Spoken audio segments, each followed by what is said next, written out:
there, and welcome to another episode on Design to Connect. Today's episode is a very special one. We're taking you all the way to Rwanda, where today's guest, Carly Althoff, the Managing Director of Journeyman International, is based. Hi, Carly, and how are you today?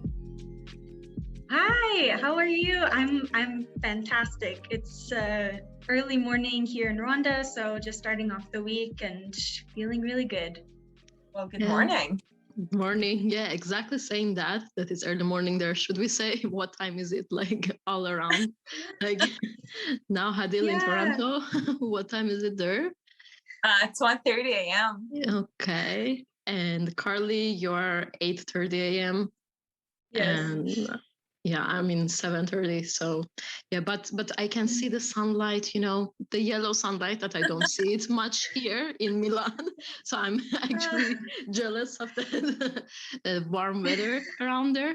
But putting my jealousy aside, I think we can start by introducing you to our listeners today, so they know better who you are also, and then we can go on with our conversation. So, Carly, you're not just an architect. Today, we're going to be talking, as I mentioned before, with someone that's integrated the social activism with architecture. You're the Managing Director of Journeyman International, which is a volunteer-based humanitarian design organization that provides affordable architectural services to support construction efforts across the aid and development sectors in over 40 countries. You started your career in California, but then you moved to East Africa to establish a network and regional hub for humanitarian design, and aiming to do the same in more regions around the world. And that's why we are very excited about our conversation today, because we feel that you took on the route that we have always thought of and dreamt of, and we're very excited to learn from you. So welcome to our interesting conversation today. You will make it interesting for sure.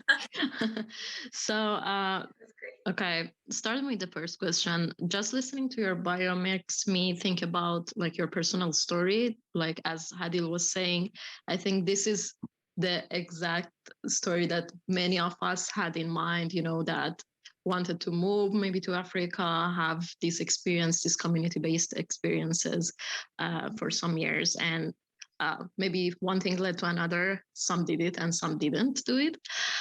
So I wanted to start with asking you about your personal story of how you started like your, let's say, architecture career in California, and then you decided to move to East Africa. What was it that made you like to want to choose this path? If you can tell us a little bit about your personal journey. Yeah, absolutely. I'd love to start out by just saying it was not easy and it was not smooth. It's very much like life itself. I think we can all say it's a bit messy and we don't expect to be where we are sometimes. But yeah, I guess my story would start in the middle of university when I was studying abroad in Australia. And it was, I think, my fourth year in architecture school, which was a 5-year program, the school that I went to. And so I was thinking, kind of taking time to think about what I wanted to do after I graduate, which many of us do in that stage of our university. And I remember coming across a few books and resources that talked about this idea of humanitarian architecture. And like one of the books was from like Architecture for Humanity called Design Like You Give a Damn. And I was like, oh, this sounds really interesting. And it grabbed my attention. And I looked at it and I thought, oh my gosh, I didn't know that this was an outlet for my career, my skill set. And it was something that I'd always really been passionate about, observing kind of the humanitarian space and development. And I've always had this desire to go and experience the world and to understand different cultures and to do something that really helped people. And I did see architecture as a solution to this, but I didn't really know how. And so that was the beginning. That time in Australia, I really spent like digging into myself and thinking, okay, like, is this something that I want to pursue? How am I going to pursue it? I didn't see any options at the time, besides just a few different organizations doing this work. But when I went back to my university in California, I heard of a friend of mine who was, I think, recently graduated from the same school, and he had just started up an organization, a nonprofit that pairs students with organizations in the humanitarian sector or doing some kind of development, nonprofit work in different countries. And this was architecture students, architectural engineering, construction, creating teams and kind of matchmaking them with these needs. And I thought, oh, this is perfect. It's right in front of me, this opportunity. So I decided for my final year in university, I would use my thesis design project, which everyone has the full year to complete. And I would focus on this idea of humanitarian need and how architecture can play a part in, solving various issues and crises that we see, particularly disaster relief. So I, in my 5th year during this project, I was through this organization, Journeyman International, which I am now working for. I was paired with this organization based in the Philippines, and it was right after Typhoon Haiyan or Yolanda in 2013. And so I dove into research and was able to travel to the site also in beginning of 2015, so right at the turn of the year, and it was still very apparent that this place at this location was in Tacloban, which is on the Leyte Island, like the most heavily affected by this typhoon. And you could still see that it was still recovering, more than a year later after the typhoon. So so that was something that I was really struck by when seeing the built environment so affected by natural disaster and climate change and the impacts of that in this place. I was really inspired to understand more the impact that architecture has to mitigate the negative effects of crisis and what it has on people who need a refuge and need a space to feel safe and home and comfortable and cared for. And this began my research and kind of going into my career. Fast forward, I finished the project design at the end of the year and handed it over to this organization, and they ended up building it within the next several months to a year. And that was so amazing to see as a recent graduate, to see a project that I had poured my heart into come to life. And I watched it through social media, through Facebook posts, and saw the finished product, which fast forward again, 5 years later, I was able to visit it and see, the people living in the space and occupying it, and the impact that it had on the community after multiple typhoons had then come to pass since the first, not the first, but the one in 2013. So so this kind of changed the trajectory of what I thought would just be a typical kind of corporate architecture trajectory. And while I did get my first job in a more traditional office in Los Angeles, I was still volunteering for Journeyman International, or JI as we call it. And during this time, the first few years of my career, I was building my skills and taking my license exams and getting experience in this company, and also, paying off my student loans and trying to be responsible adults and move into this more independent stage of life. I was still really, really passionate about the humanitarian space, and so I stayed involved as a volunteer. for a few years until a new project came along that I was asked to jump into, and this project is in Rwanda. And I thought, never been to Africa before. This sounds really interesting. I don't know much about it. But then the further I got into this project, and the further the founder, my friend Daniel, was pulling me deeper into the organization as kind of a project manager, administration person. It was just him and me running, many projects around the world, coordinating different volunteers and different projects. And I was asked to design kind of an expansion of this multi-purpose community space in Rwanda. And so I was really lucky to be able to visit the site. And at this time, I'm still working full-time in California, but I went for a short trip to Rwanda, first time in Africa, very new to everything. And as soon as I touched down here, I just fell in love and loved the culture, loved just the community and the environment and everything about Rwanda, which became all of Africa. I just fell in love with, and unfortunately had to go back to California. And I just felt this tension, like, but I need to be there. I need to go back, and I'm going to go back. I had this feeling that I would be drawn back in, but I didn't know how.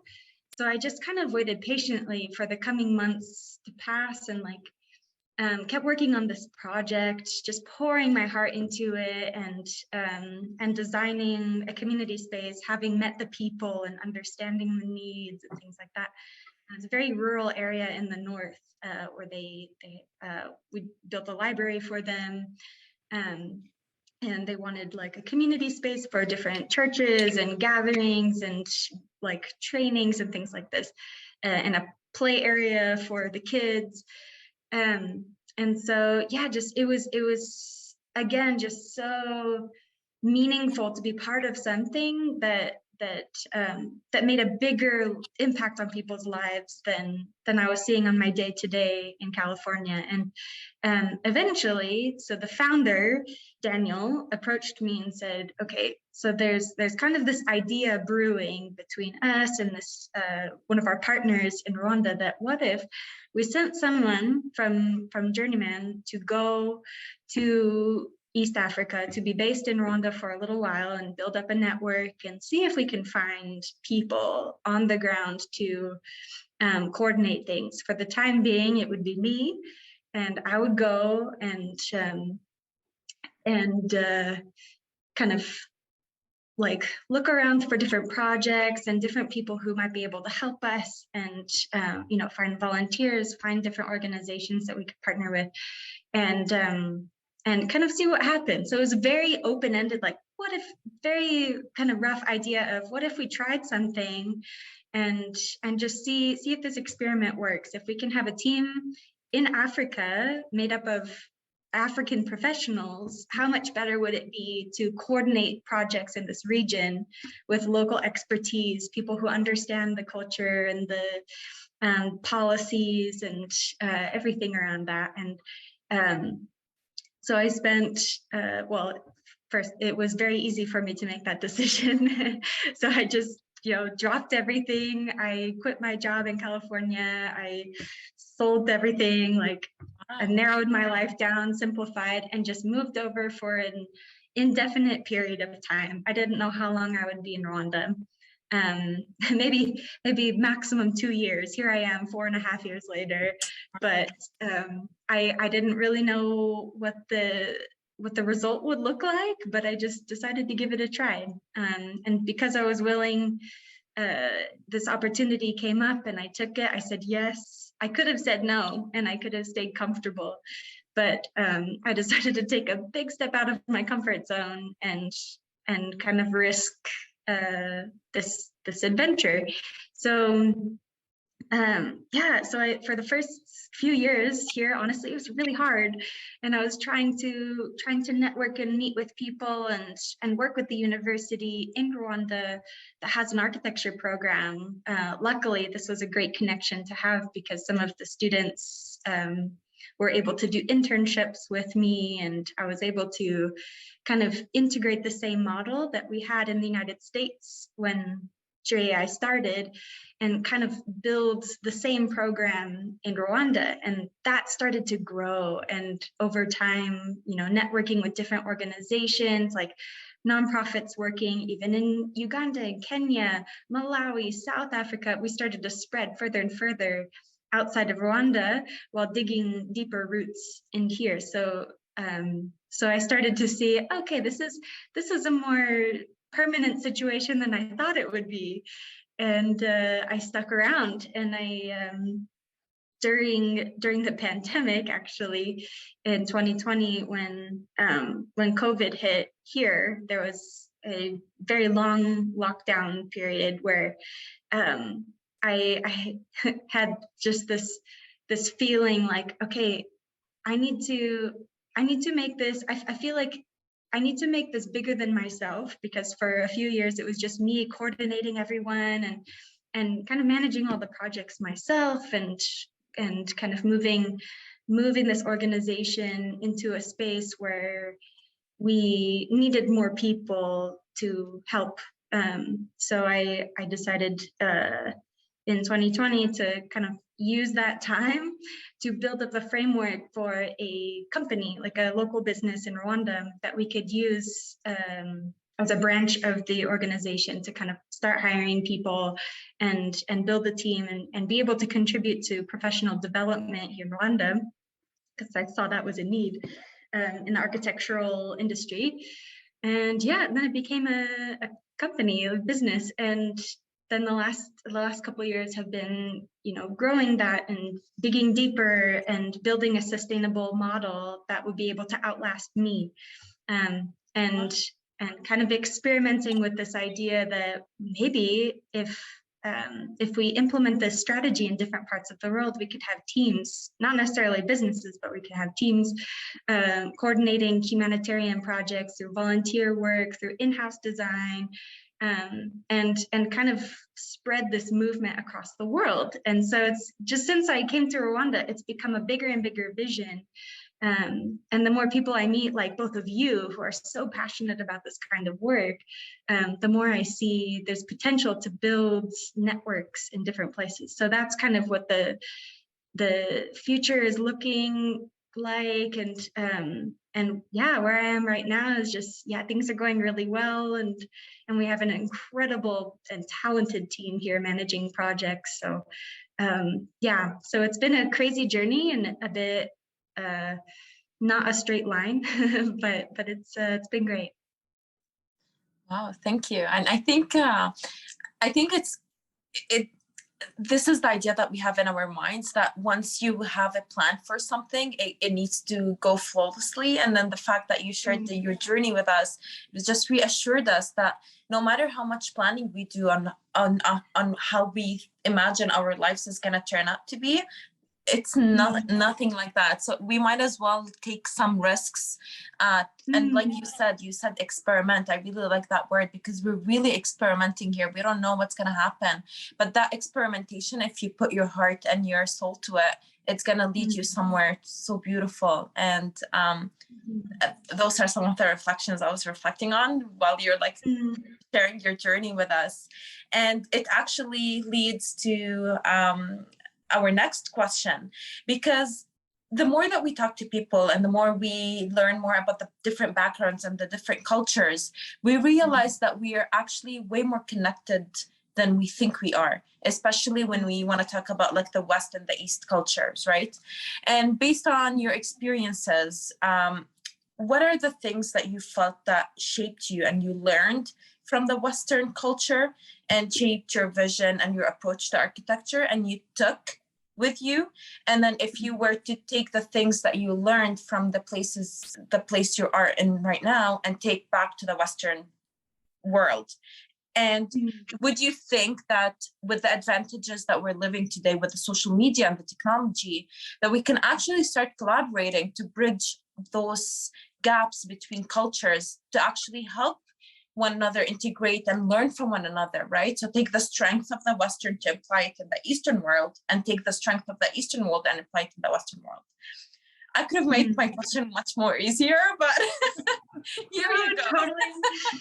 Totally get that.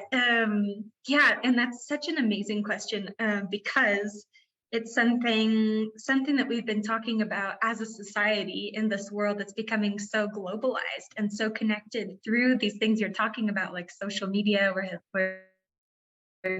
we're seeing the differences between our different cultures all around the world, and we're trying to find ways to connect in ways that are positive rather than, conflicting. And yeah, and I've definitely learned. I've learned by trial and error that there's so much we can learn from these cultures that we might not have an expectation to learn from. And I think what we're socially conditioned in the West is that we're obligated to go out there and save the world, from its demise. We're supposed to go out and, help the less fortunate, which is a well-meaning idea. And I think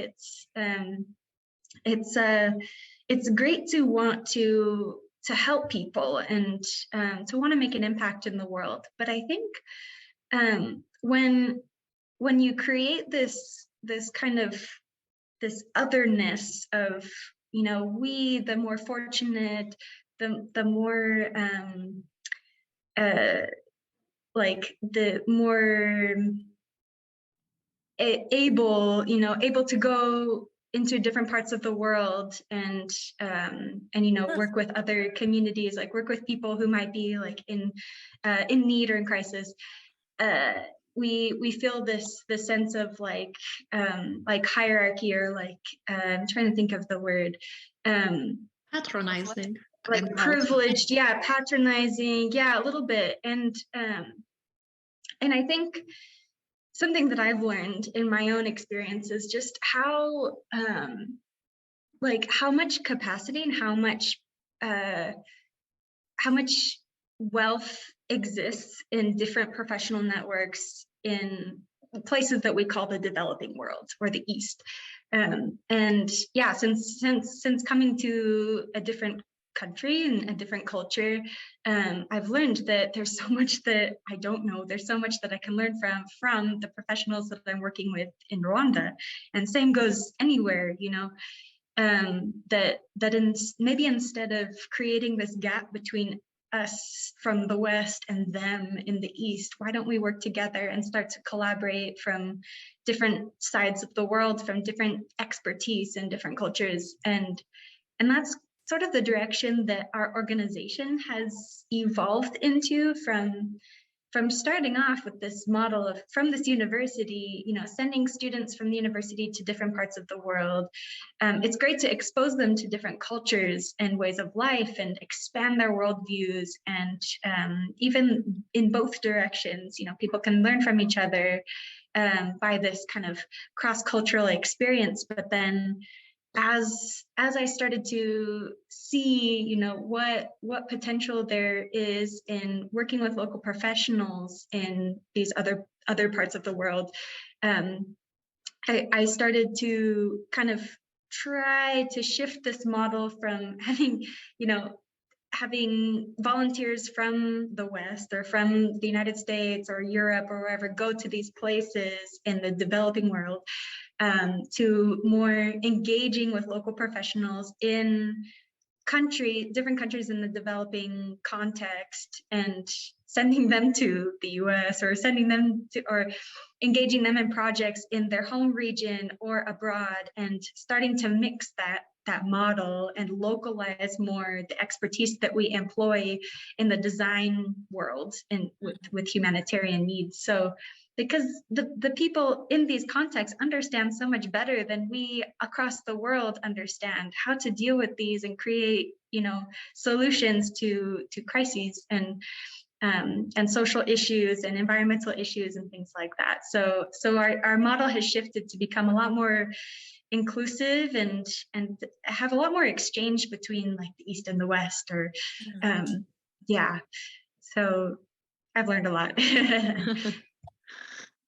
Thank you so much. And yeah, exactly, this patronizing feeling also a lot of times leads to not having that feeling of curiosity or to be able to learn from each other, because you always think that you are the one who knows the best and you're the one who has to lead others, and then it doesn't let this learning between the communities to happen, because we are creating a pedestal culture as we are doing for everything.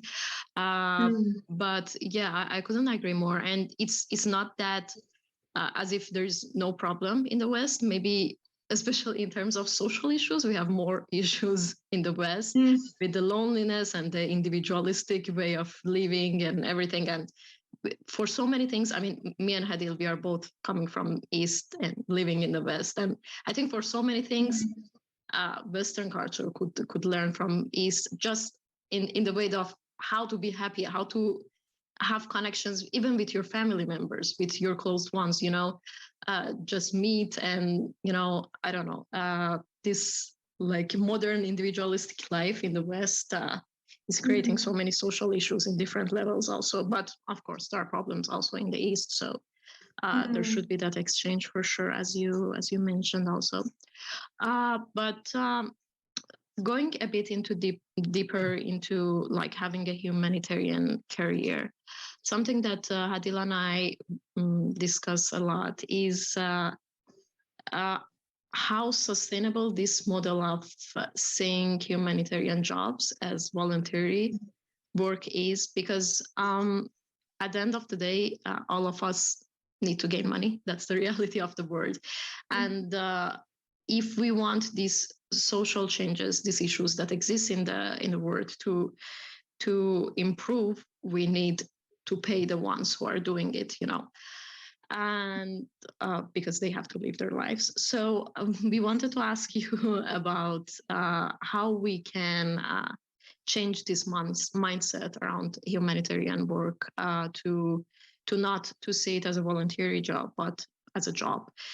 And we know that, for example, also in the West, there are some corporate firms that they take some projects that are called like pro bono, but because they don't take enough fundings, at the end, the projects stop where they have been, and it never goes forward because there's not enough funding for social work. So yeah, we wanted to ask you about your opinion about that.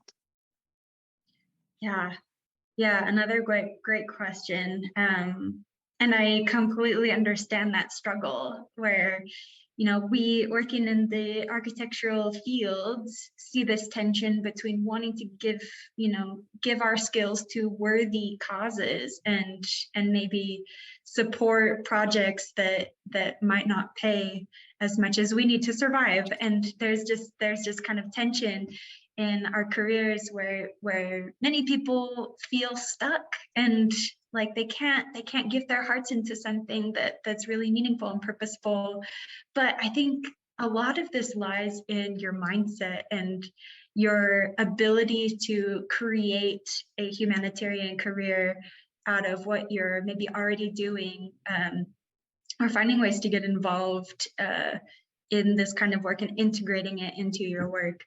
And I think, first of all, like architects must use a certain level of humanitarian mindset in all that they do. I think our world is becoming a place of more and more need, more and more crisis, and many people are seeing these crises like on their front door, with homelessness epidemics, climate change situations, and different crises that we as professionals in more of a developed context are seeing needs that require design expertise and our skill sets. And I think this mindset can be applied in any context. And in such a connected world, we're exposed to so much, and we have opportunities to integrate humanitarianism into our work. And so I think, like, if your work is purely commercial and you find yourself working for a company or running a company that doesn't really have the capacity for, or capacity to work with NGOs and that kind of thing, then find a way to give back and like find creative ways to get involved with different needs in your own area, and to kind of like shift that mindset from being purely a business model to being something that's more holistically impactful or socially impactful in your community. And if you have the ability to kind of shape the vision of your work, then look deeply into the ways that your work can have a more holistic humanitarian or social impact in that inherent work. And that could look like, you know, gender, disability, social inclusivity in your design, climate sensitive design, and different techniques that architects can use to make the world a little bit better, you know, project by project. I think there are ways that we underestimate the amount of opportunity that we have to integrate humanitarianism into our work as it already is, no matter where you are. And not all stories look like mine, where you know, take a step into the unknown and just like move across the world and experiment with, you know, nonprofit work. And I understand that I'm in a very privileged place, being flexible to be able to make this jump. Not many people can do that and have the opportunity to do that. And so I feel very lucky, but I also see the potential in doing this kind of work, integrating it into any context that you're working in. That could look like getting involved in volunteer work, giving back in some way. But it's kind of a mindset shift.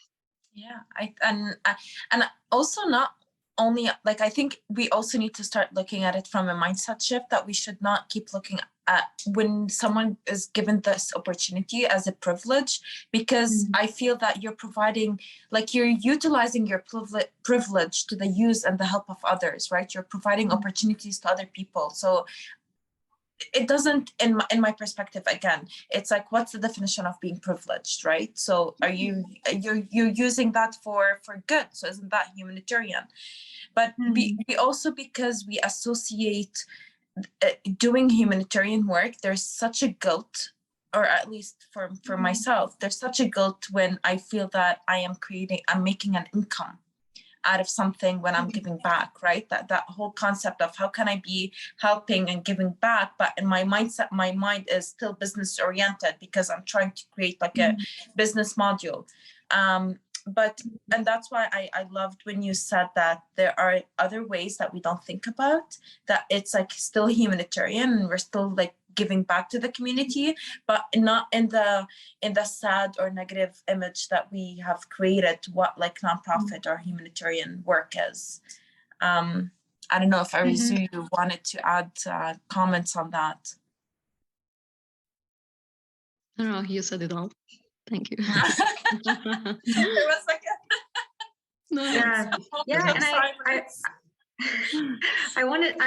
I hearing what you're saying, I want to add to that it seems from my perspective here, it seems like there's an emerging sector between the completely nonprofit and the completely commercial for-profit space. Like the private sector, the social sector are starting to kind of become more entwined and more connected, and there's an emerging growth of socially impactful businesses. And so I think there's a lot of potential in this new sector that's emerging. Even our organization, it's a charity, but it's become more of a business, because that's what it takes to become sustainable in this season.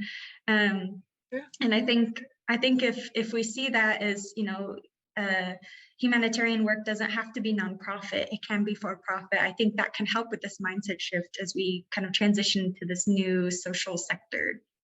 Exactly. Joining both modules, right? Yeah. And I think at the end of the day, like all businesses have to be like as a joint model of the two, because we need to be more environmentally and socially sensitive in all sectors, and we need to be, let's say, financially also sustainable. So I think all at the end of the day have to become one in order to have a, I don't know, a fruitful and I don't know, sustainable society in all different sectors. So yeah.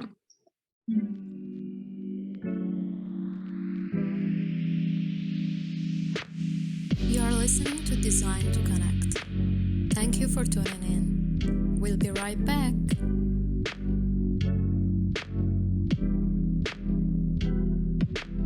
So I guess we are gonna go back, and we always mention this in every conversation that we have about the importance of the people that you expose yourself to and the experiences and like some of the, you know, where you've studied and everything, because those are the things that shape you, right? They shape your way of thinking, your beliefs. So we're curious to know, from your experiences, what are the things, and also like when you were mentioning your story in the beginning, I felt that, God, I wish I had to ask this question now, because it just related to what you were saying about like the different people that helped you shape your path. So do you feel that like there are certain, not just people, but like your educational route, your job while you were still working on the commercial side helped you shape the path where you're in right now? And do you think that we need to start shifting our mindsets to the fact that we live in a world where it's like the system or the structure of the environment that we in control us rather than us trying to navigate through it? I don't know if that really if I should be more like making more sense. Is the question kind of who are the people who have impacted my path? Yes. Or, yeah. Exactly. Like the institutions or the people that helped you shape your path. But that goes back to tying it back, because it's like we have this narrative embedded in our head, or to most people, that, you know, we the structure is higher than us, or the system is higher than us, so we have little room to navigate through it, right? So based on your experiences, like, do you agree, disagree, and who are the people or the institutions that helped you shape your path, basically? Yeah, this is it's hard to narrow down to a few people. There have been so many people in my life who have mentored me and encouraged me, and just people even who I've looked up to from a distance or admired through my career. And I think the most impactful in general have been those professionals, not only in our industry, but in some kind of specialty, who have created a path for themselves and thought outside this box, and who have been creative with their career paths, and allowed their trajectory to be less linear and more circular, and, you know, squiggly lines, and tried different things, and started things, and pioneered. And those people who have either started organizations or started businesses that set off these new industry or these new sectors, especially in the architecture space. I know there are a few people who have, you know, started up these small initiatives that integrate their passions with social impact and community-based design build work. And I've always been inspired by finding these different organizations where people start things up, even in our kind of architecture and development community, where we see people who either as a side project or as a core passion of their lives, they start something that grows beyond their expectation, and that just sort of shows the power of defying the structures that we see, and creating something that's new, and creating a new structure that's more agile and adaptive to different contexts. And these things, these initiatives or movements are started all around the world. You have like in the most remote places and the most unassuming places, you find people starting something that they're really passionate about that grows beyond their intention, and it becomes something beautiful, and it changes other people and influences other people to make that shift. And I think as far as structure goes, or structure of this whole sector that we're creating in humanitarian architecture, it's becoming more and more popular. And as more people integrate that into their work, what I think is really important is that we connect, and that we do this as a movement rather than trying to find our own thing. Because as I said, it's great that many people are trying to start these new initiatives, but we can only go so far in making a lasting impact, a sustainable impact that is scalable, if we coordinate as an industry and work together. And I think we can feed off of the creativity of our network. And that's something that I've learned recently in connecting with other people that I'd have admired or observed, and seeing, you know, how I can learn from them. And I think it's important that we keep it informal too, because we see these institutions that become so structured and so bureaucratic that it's impossible to change and adapt. And if we keep this flexible network of professionals working around the world, learning from one another and adapting together, then we can build a more successful movement in responding to crisis through architecture, and working with different sectors and different types of people. But yeah, it's like a revolution. Yeah. Yes. Yeah. Thank you so much, Carly. I don't know, Hadil, if you wanted to first say something. No, I just you got me so excited. Like I was feeling very tired, but you got me excited because I felt like, yes, finally someone like has my energy. I thought I was crazy here, like talking about like the movement and like, you know, like we need to do something.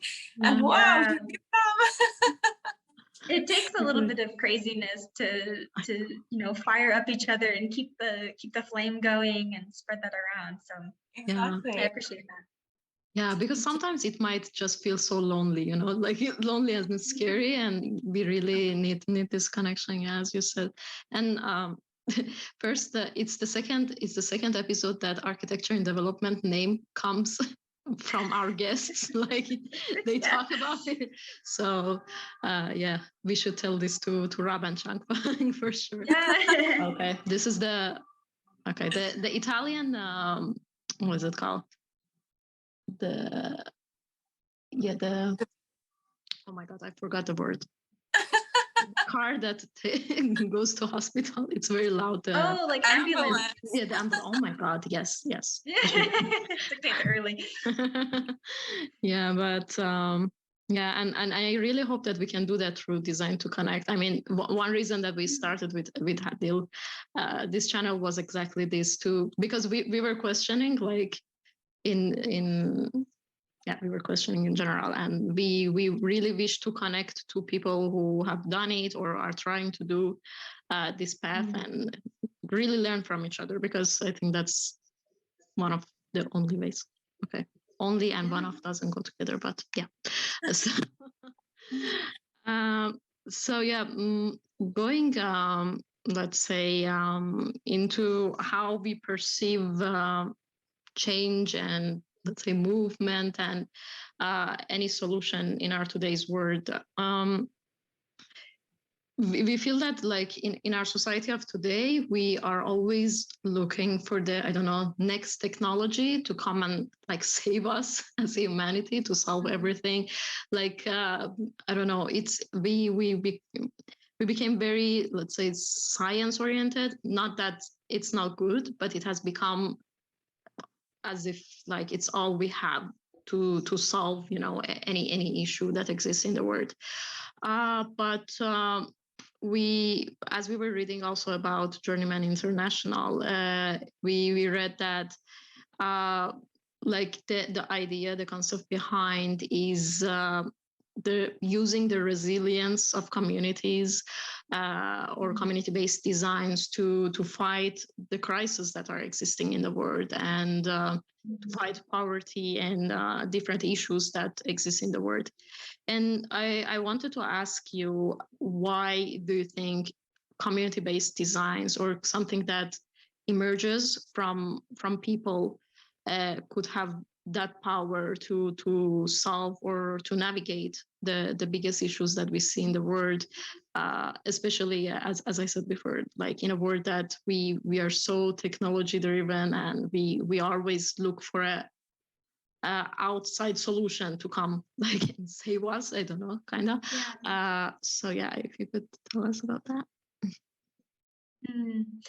Yeah, that's one of my biggest lessons that I've taken from the last several years, of observing different community-based efforts to respond to crisis or disasters, and even back to the Philippines, where, you know, year after year they deal with climate-based or environmental issues, and I found the efforts that come from the community itself to build resilience and to respond internally have been so much more successful than outside aid, or aid coming from outside, even from governments and institutions. Like I find that, like, even the more recent typhoon in the Philippines, I have some friends who are like kind of working in the same area that I was visiting,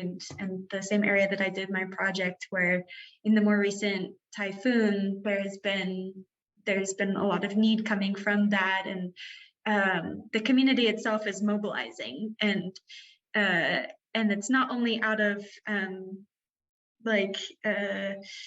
frustration or impatience or anything, but it's from the need to build resilience internally, and people are like gathering together and sending supplies and rebuilding, and they're doing that from the grassroots level, and just different communities coming alongside each other, and people from the outside can still help, but there needs to be space given to these communities to build resilience, because they have the capacity already, they have everything they need, but there's still value in international cooperation and support.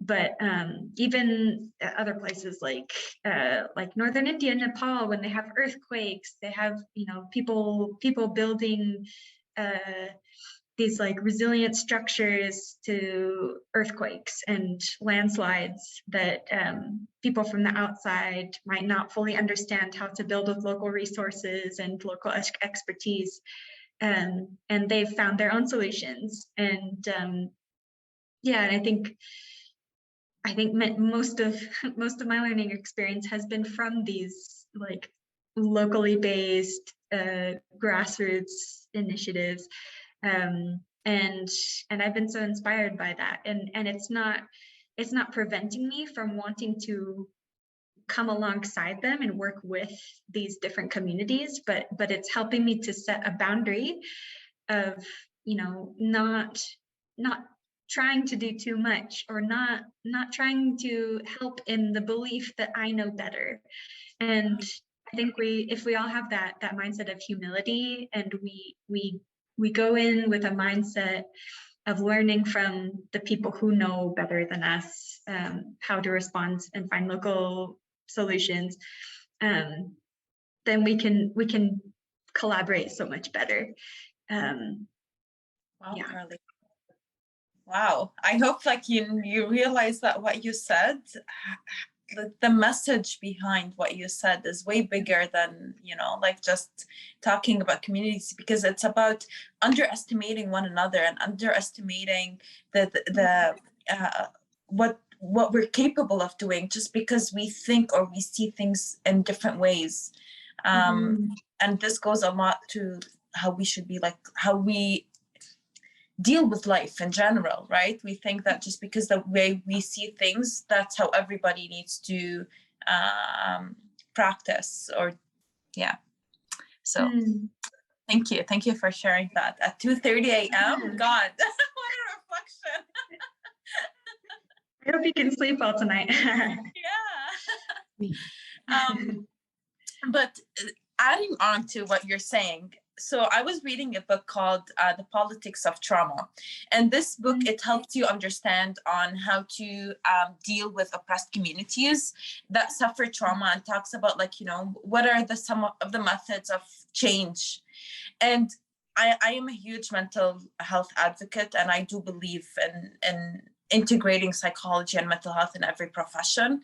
And they talk a lot about, like, this book talks a lot about the connections, and how they say that for us to start analyzing an issue, we have to go in depth and understand the core, the core issue. And I feel that in underdeveloped communities, a lot of, again, this is my perspective based on the book and the reflections that I've done, is that a lot of people lost their sense of dignity and worth. And it can really only be created when they feel that they are actually participating in recreating this community for themselves. So they're like, they feel like they're participants of creating such community. But for them to do that, they have to believe in their worth and their value. So we have to start integrating that mental health aspect to work on it, to help them see that their worth. And I'm curious to see if you believe in that approach as well. And do you feel like, do you ever think of integrating this concept of healing communities first before creating solutions and creating connections and coming up with more technical solutions first? And yeah, and how do you feel that, because mental health is still such a taboo topic in a lot of communities, and especially in like unserved communities, how do you feel that we can start integrating that concept or understanding to people? Yeah. Well, living in Rwanda has been a really interesting experience in learning about trauma and how communities respond to trauma and recover from hardship. And this is a country that's still recovering from the trauma that happened 25 years ago or more. And seeing kind of the reconciliation and the slow process, but the very intentional process of recovering from civil war and ongoing conflict, even around the borders. Like, we see this all the time, even in Kigali, even around, like, all around the country here. We see so many efforts in recovery and rebuilding still now from that time. And I've seen some amazing examples, like even here in Kigali, there's like a youth center, a community center that specifically treats trauma or children who have experienced trauma, and creating safe space for them to kind of cultivate mental health and learn from one another and feel safe and feel like a family. There are multiple centers around the country like this, but I've learned so much from my colleagues in Rwanda and the people that I've gotten to know here, and what it really looks like to address like psychological trauma or social cultural trauma. And a lot of that can be aided by architecture and creating space and creating safety and refuge for people. And yeah, and even there's another project in Colombia. We were involved with a project very recently. We're kind of working together with this organization that's working with like ex-militant fighters and people who are involved in like drug wars and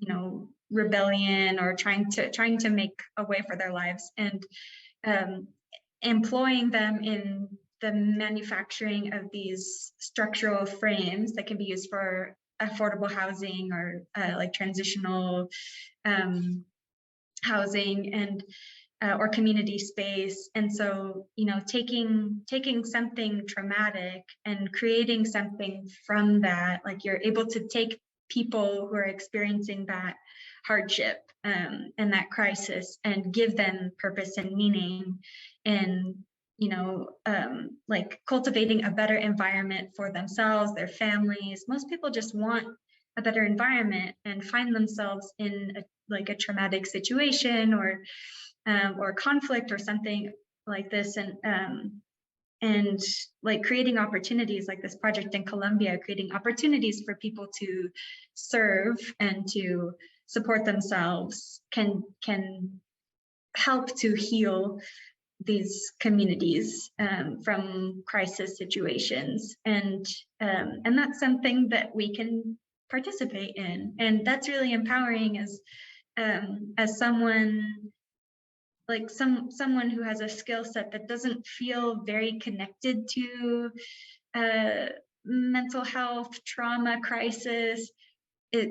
It's nice, it's very rewarding to find that connection and find ways that we can provide that opportunity or help to provide the opportunity for people to redirect their energy and, you know, come together, bring people together to overcome crisis.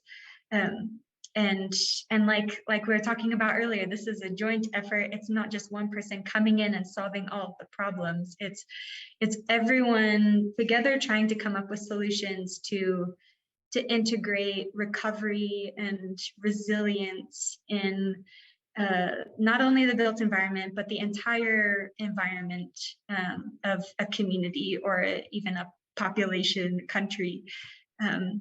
This can be done at any level. And yeah, I've been very inspired by the projects that my organization has worked on or worked with in different communities around the world.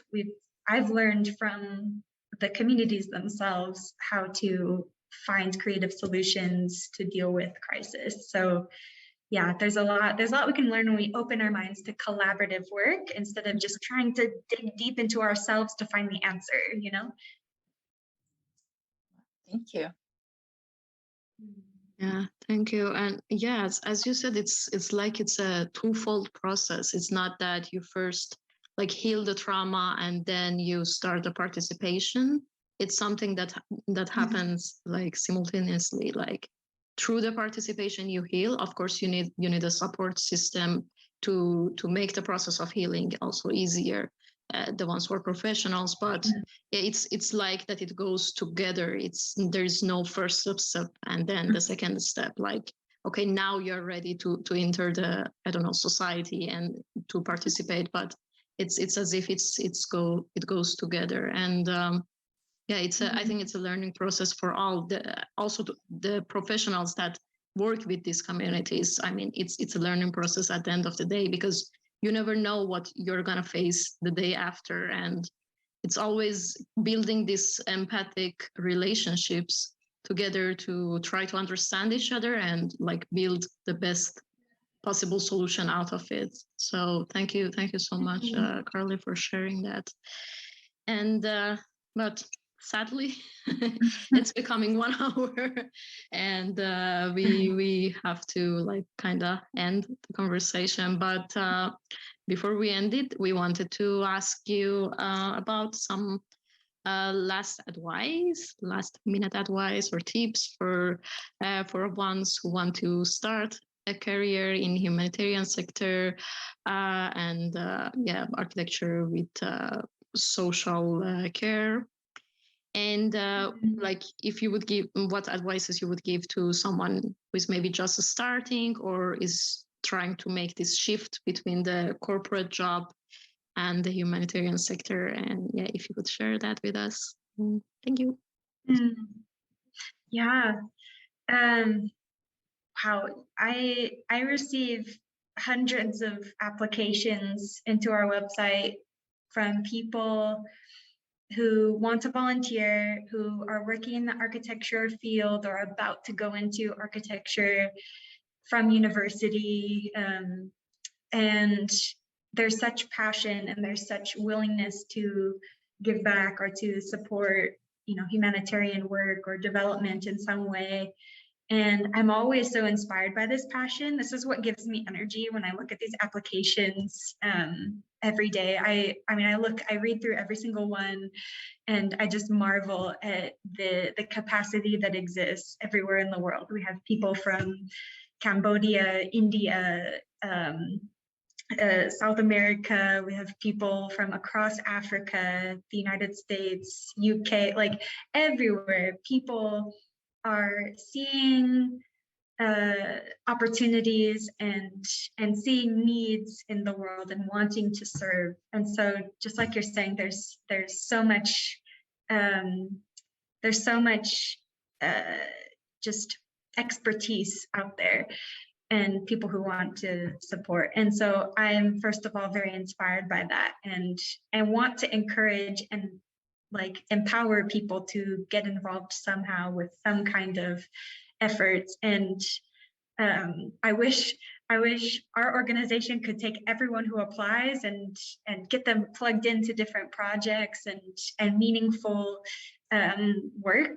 But unfortunately, we can't manage that many projects. So we have to be a bit selective. But I think something that everyone can do, no matter what opportunities you're waiting for, is just find ways to integrate this mindset of social impact, of kind of humanitarian mindset into your daily work, even if that's just researching and understanding the needs that exist in the world and reaching out to different organizations. Doesn't have to be ours, but different causes that you're interested in or passionate about, and just saying, hey, I'm here to help. How can I learn from you? How can I support? And that can be as a volunteer. It can be as giving financially. It can be giving time and energy, and just in collaboration, or even just discussions like these, talking about issues that we see in the world as professionals, and then finding creative ways to do something about it, is I think the first step in getting involved in doing the work. Because like I was saying, the more impactful work cannot be done in isolation. We need each other, and we need other professionals to kind of encourage one another and work together to find ways to, support whatever needs we see around us, which is a lot. It can be very overwhelming to see oh wow, crisis everywhere, and want to help somehow, but feeling powerless. I think if we reach out to different community in our professional networks, talk about ways that we can start something together, or get involved and plugged into some cause, or volunteer, or integrate some topic of passion into our work that serves a purpose of social good, or addressing whatever issues we see around us. That's what it takes. We need to collaborate, and just asking and putting yourself out there is the first step to that. And that's something that I decided to do when I was a student, when I was an early professional. I just said, hey, here I am, put me to work. And I'm willing to take a risk and get out of my comfort zone. And that could look very different for different people, but putting ourselves out there, working together, finding opportunities, and just being creative. There's no one way to get involved in this kind of work. It's already part of our industry. we can see so many needs around us, and there's never going to be a shortage of need. As sad as that is, it's also, I hope, empowering to people who are trying to get involved. Is there's always going to be something to support and to get involved with. And yeah, I hope that we all go into our careers with a sense of purpose, no matter what we're doing, whether we're working in a corporate office or working for ourselves, or just, trying to find something to support. But it's important to keep an open mind and to just be humble and willing to serve, because that's, we have this great skill set, and I'm so lucky that I get to learn from people like you, and people who are listening to this or watching this podcast. We all have something to give. Yeah. I want to hug you right now. Like, I don't. What a Well, way maybe to someday. end it. We should definitely go there, Hadil. I want to go right now to Rwanda. Please, yes, I come know. visit Rwanda. Yeah. And I'm like, I want to always know, like, I want to welcome. ask you about the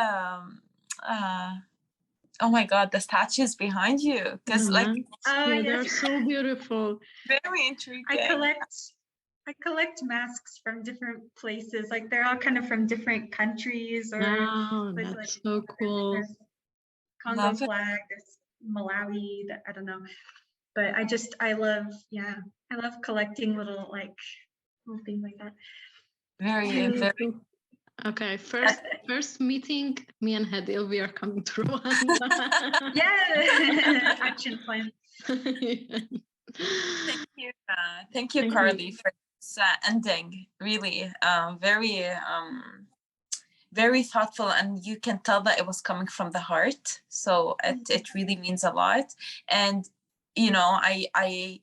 I want to add something to it, that we should not be scared anymore or worried to ask questions. There's nothing wrong with asking questions. So it starts with, asking for us to figure out what is it that we are looking for? What's that purpose?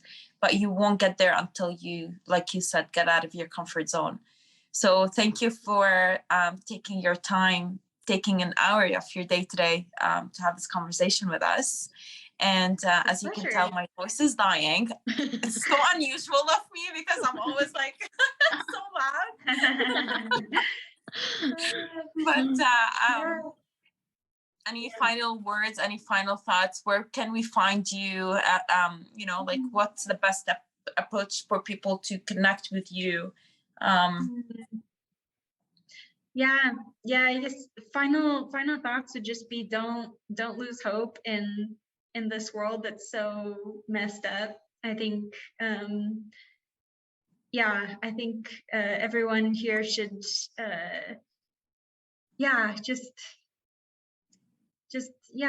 stay positive and keep your mind open to the possibilities. And I feel so optimistic looking forward to the years ahead, and I'm excited to see our sector, grow and evolve, and I'm excited to be inspired by even more people, and the people that I connect with. And if you're interested in getting involved in any way at all with my organization, with Journeyman International, you can go to our website, journeymaninternational.org.